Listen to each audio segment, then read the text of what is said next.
Hello guys, আমি আছি সঞ্জিত মায়ের ইউটিউব চ্যানেলের পক্ষ থেকে নিয়ে আসলাম চৌধুরী বাড়ির পুত্রবধূ নাটকটিতে অভিনয় করেছে সাগর মিরাজ এবং রিয়া চৌধুরী কিন্তু অসাধারণ অভিনয় করেছেন এবং তার ডান্স কিন্তু অসাধারণ ছিল। আপনারা অবশ্যই দেখলে বুঝতে পারবেন। সো কথা না বাড়িয়ে নাটকটি শুরু করি এবং আমার ভিডিওটি শেষ পর্যন্ত দেখতে থাকবেন। ধন্যবাদ। সো রিয়া কিন্তু চৌধুরী বাড়ি কিন্তু কাজের লোক ছিল এবং সাগর কিন্তু বাইরে থেকে চলে এসেছিল গ্রামে, আর তার পরিবারে থাকার কথা ছিল।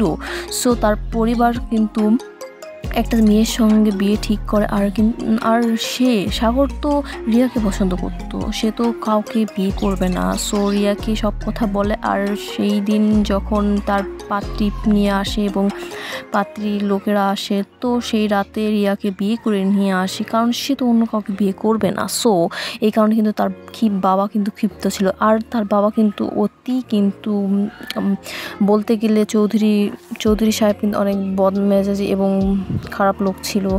কিন্তু সাগর একটা কাজে বাইরে যাওয়ার দরকার ছিল, সেই জন্য সাগর যখন বাইরে যায় তার বইয়ের ওপরে একটা কলঙ্ক দাগ লাগায়, এবং সাগর যখন এসে শুনতে পারে, সেই কারণে কিন্তু রিয়াকে কিন্তু অনেক পিটন যা বলে তাকে অত্যাচার করে। এবং যা আপনারা নাটক দেখলে বুঝতে পারবেন যে রিয়াকে যখন অত্যাচার করা হয় তার মাথায় একটা বাড়ি মেরে কিন্তু চলে আসে রিয়ার তার শ্বশুর বাড়িতে, সাগরের বাড়িতে চলে আসে। সাগরের বাড়িতে চলে আসার পর তার বাবা তার মাকে এইসব কথা বলছিল, যদি একটা মুখ খুলিস তোর খবর আছে, এই কথা যখন বলছিল তখন শুনে ফেলে এবং তার কাছে রিয়ার কাছে দৌড়ে চলে যায় এবং সব কথা শুনে নেয়। তো অবশ্যই নাটকটি ভিডিওটি যদি ভালো লাগে অবশ্যই চ্যানেলটি সাবস্ক্রাইব করে লাইক কমেন্ট শেয়ার করবেন। আল্লাহ হাফেজ, ধন্যবাদ সবাইকে।